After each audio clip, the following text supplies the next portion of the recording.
Hi beautiful lovelies, welcome back to my channel. You're welcome back to another cooking video. If this is your first time here, thank you so much for stopping by. My name is Stephanie and you're welcome to Stephy's Place. Please don't make it your last by clicking on the subscribe button and joining the family. You are highly welcome. And to my returning subscribers, hey my lovelies, welcome back to the channel. Thank you so much for always supporting. So in today's video, I'll be showing you guys how I made this stew with catfish. Yes, I made this stew with catfish. So let's just not waste much of our time. Let's get right into this video.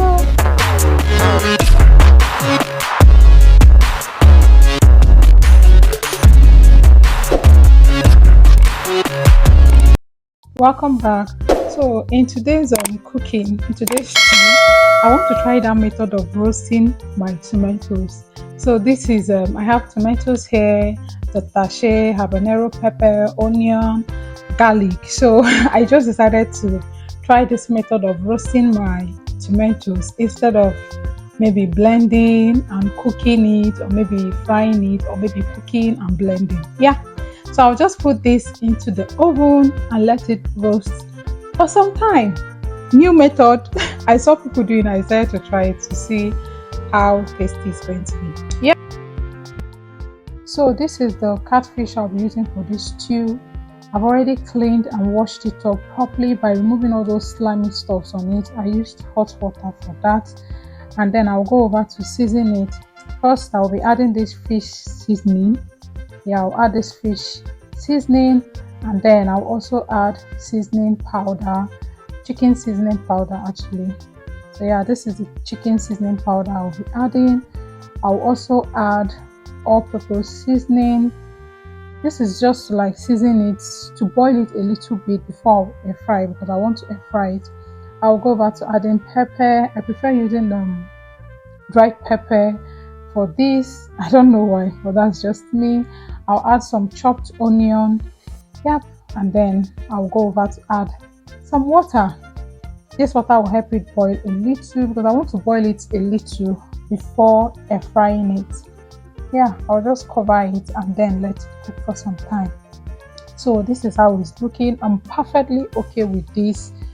I just allowed it to boil a little. So now I'm preparing my air fryer, so I'll be able to use it to air fry the fish. I don't know, some people actually marinate their fish and then air fry it, but me, I season it, boil it for a little while, and then I'll go over to marinate it. This is just to help the seasonings, the spices go into the fish properly before air frying it. My opinion though. However you want to do yours, and however it works for you, you can actually do it that way.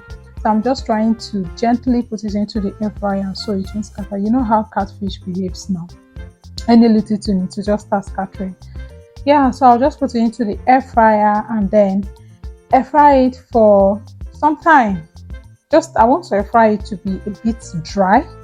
Yes, I don't want it that fresh inside the stew. I want it a bit dry. Yeah, so this aside, let the air fryer do its job while we go into the stew cooking. Yeah, so this is what our grilled tomatoes, our roasted tomatoes is looking like. Yeah, so I'll just go ahead to blend it now. In a pot, I'll be adding oil. So we started making our stew. I'll be adding vegetable oil, GKA, generally known as groundnut oil in Nigeria. Yeah, so I'll be adding the vegetable oil and let it heat up for some time. Then I'll add my onion. I was supposed to leave this in to do chewing. Anyways, yeah, I'll just add my onion, saute it for some time. I'll add curry. I love adding some seasonings if I'm frying my onion. So I'll just add curry powder and then some seasoning powder to it. The flavor it gives is second to none. I'll be first to none. Yeah, so I'll just saute this for some time, just to allow the onions fry a little bit. Yeah, and then I'll go over to add my tomato puree. Yeah, GKA generally known as tin tomatoes in Nigeria. GKA means generally known as, let me not bite my tongue. Yeah, that's GKA, known as tin tomatoes in Nigeria. So this, I'll just be frying this for some time as well, just to remove that sour taste from it. Please leave in the comment section, how do you know when your tin tomatoes is properly fried? I don't know what I'm doing, but I'm just trying to check it to know if it's properly fried now. I don't know, just leave in the comment section how you know your tomatoes puree is properly fried, like the sour taste is out and you can now add your fresh tomatoes. I don't know, when my ancestor tells me, I will know. So this is our mixed tomatoes. The only thing I noticed about roasting this, I don't know if because my own got burnt a little, it made my tomatoes darker. I don't know, my tomato mixture darker. I don't know, but this is my opinion. I think it's a bit darker, or maybe I wasn't supposed to roast it for that long. We'll try again next time, right? Yeah, so I've added my roasted tomato mixture into the tomato puree. So I'll just stir this for some time just to mix up everything, and then I'll just cover it, allow it to cook. Yeah, I do cover it and then I'll allow it to cook. I'll turn down the gas to be very, very low so my tomatoes will not burn. Yeah, I'll just turn it down to be low. Let it cook gently, like slowly. Yeah, that's how I fry my tomatoes, and it's been working for me that way. Yeah, so this is how it's looking now. It's boiling. Should they said if the oil is at the top, that means the tomatoes is drying very well. Yeah, as you can see, the oil is now settling at the top of the stew. So yep, the stew is coming together, right? I don't know, but I don't know how it works, but when my ancestor tells me the stew is okay, it is okay. So yeah, that is it.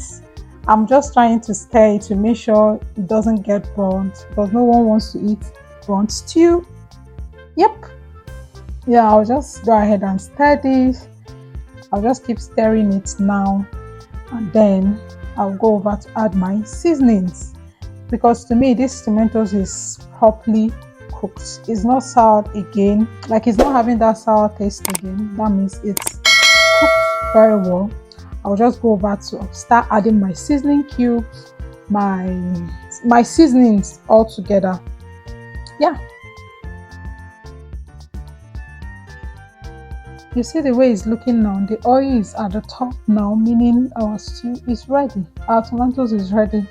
So I'll go over now to start adding my seasonings. I'll add first my seasoning powder. This is chicken seasoning powder, and then I'll also add curry powder. Yeah, I'll add curry powder, and then I'll also add salt to taste. And then I decided to also add smoked paprika. I feel I just wanted the flavor from the paprika. I don't know, but I just decided to add it just for the flavor as well.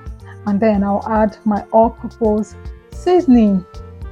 Yeah, so that is all the seasoning I'll be adding for this, and then I'll just stir everything together just to make sure everything is properly mixed inside the stew before I'll start adding my fish.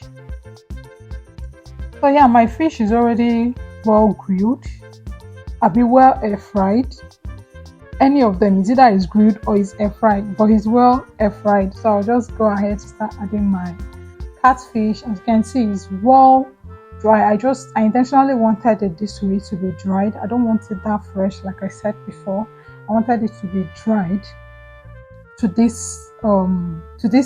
how it is. I don't even know what I'm saying again. To how it is. Yeah, it's perfectly okay for me like this. Depending on how you want it, yeah, you do your own like that. But for me, this is okay. So I'm just trying to arrange the fish inside, so I'll add more. Yeah, I'll add it. That's my favorite part. So I'll add it, and then I'll just go over to add little water from the stock from the fish, just little. The stock was actually thick. I had to pour water to make it this light. Yeah, because I had just little stock inside, but it was very thick.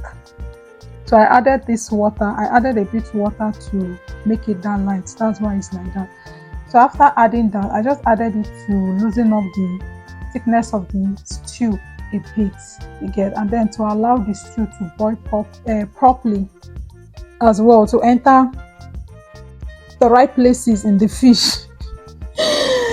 Honestly, like, this was so yummy. Can you see that? Can you see it? I'm just trying to like make sure this fish is in the stew very well. Yeah, so that's all. I'll just cover it and let it boil for some time, and voila, our stew will be ready. Our catfish stew will be ready. This was so easy to make but very yummy. Yeah, I'm just covering it right now to just let it boil for some time, like I said earlier. Yeah, and then this is our stew. This is how our stew is looking. Very nice, very yummy, very sweet catfish stew, like a different kind of stew, different from using meat, chicken, turkey, and all that. So let me know if you're going to be trying this recipe. To be honest, I would advise you to do so because it's a different kind of stew. Yeah, I know. Yeah, so thank you so much for watching, and please, we've come to the end of today's video. Please don't forget to give this video a massive thumbs up. Subscribe if you're not subscribed yet. Leave a comment in the comment section. Tell me if you're going to be trying out this stew, and then I will see you in my next video. Please don't forget to share. Okay, bye.